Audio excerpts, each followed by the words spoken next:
السلام علیکم ورحمۃ اللہ وبرکاتہ۔ محترم ناظرین، دنیا میں ہم عقل مند اس انسان کو سمجھتے ہیں جس کے پاس چالاکی ہو، جو دھوکہ دینے میں ماہر ہو، اور جو دنیا میں پیسے اچھا کما لیتا ہو، جاب اچھی لگی ہوئی ہو اور ایک لگژری لائف گزارتا ہو، تو کہتے ہیں بڑا عقل مند انسان ہے، بڑا ہوشیار ہے، بڑا سمجھدار ہے۔ دیکھو بچہ کہاں سے کہاں چلا گیا، آدمی کہاں سے کہاں ترقی کر لیا۔ لیکن رسول پاک علیہ الصلوۃ والسلام نے فرمایا، عقل مند ہے وہ انسان جو نفس کو پہچانے اور موت کے بعد کی تیاری کرے۔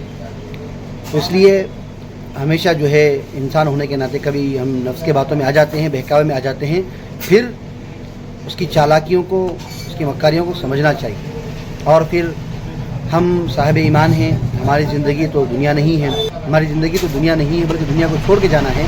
تو اس لیے عقل مندی کا تقاضا یہ ہے کہ ہم موت کی تیاری کریں، موت کے بعد کے لمحات کی تیاری کریں، موت کے بعد کے مراحل کی تیاری کریں۔